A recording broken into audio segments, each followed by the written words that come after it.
Bonsoir à vous tous. Aujourd'hui, je veux aborder la question très grave des rapports entre la France et la Chine.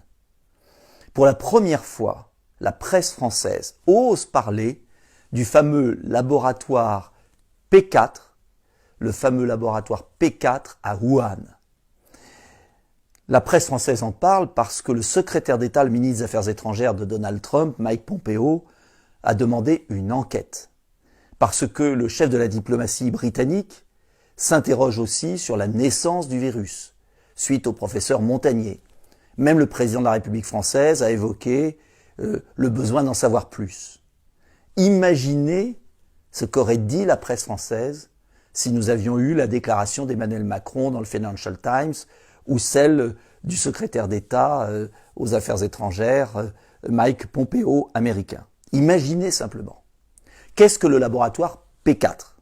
Le laboratoire P4, c'est un laboratoire de haute sécurité, soi-disant biologique, qui étudie des virus pathogènes, c'est-à-dire qui ne peuvent pas être tués par un vaccin ou un traitement. Et ce laboratoire P4 de Wuhan, en Chine, c'est la France qui l'a vendu. C'est la France qui l'a livré clé en main. Cela veut dire concrètement que c'est la France sous Jacques Chirac, Jean-Pierre Raffarin, qui est à plat ventre devant la Chine, Michel Barnier, qui a transféré la technologie. À l'époque, certains s'y opposaient. Je pense notamment au secrétariat général de la Défense nationale, à certains scientifiques français, qui estimaient que la France allait livrer à la Chine, je pèse mes mots, une bombe atomique bactériologique. Oui, c'est le terme. Et malheureusement, ceux qui s'en inquiétaient avaient raison. Uniquement par soif de transfert de technologie, la Chine s'est emparée de cette technologie française et après a chassé les Français, qui n'ont même pas réagi. Que s'est-il passé concrètement ? D'abord, les Français ont constaté un manque de transparence sur les laboratoires P3. P3, c'est le niveau en dessous. P4, ça veut dire le plus dangereux possible, où on manipule des virus pathogènes dont on n'a pas les traitements, je le répète. Il n'y a pas eu de vraie relation bilatérale. Et Alain Mérieux, qui présidait le comité conjoint franco-chinois, a démissionné en 2015. 50 chercheurs français qui devaient travailler pendant 5 ans dans ce laboratoire n'y sont jamais allés. Le laboratoire a été construit uniquement par les entreprises chinoises qui se sont accaparées le marché. Et enfin, en janvier 2018, lors de l'ouverture, inaugurée d'ailleurs par le Premier ministre Cazeneuve avant, et puis l'ouverture en janvier 2018,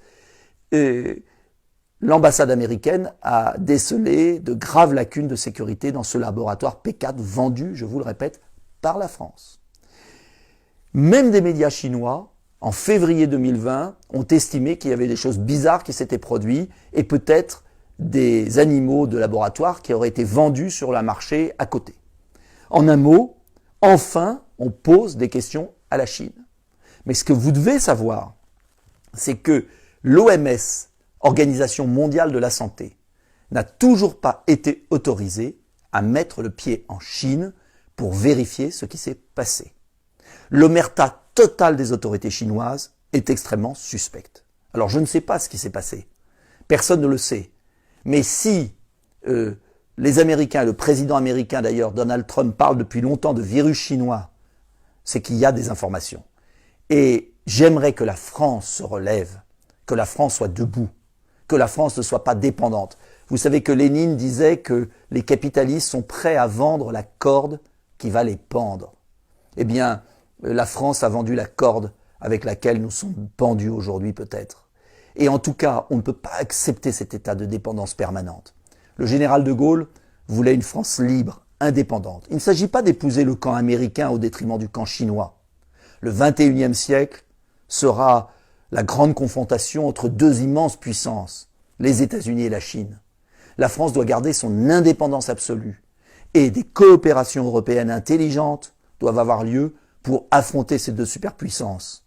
Mais pas par Bruxelles, pas par l'Union européenne, uniquement par des coopérations d'intérêt France, Allemagne, Angleterre, Italie. C'est la seule solution pour peser. En attendant, cela veut dire que nous devons retrouver notre liberté.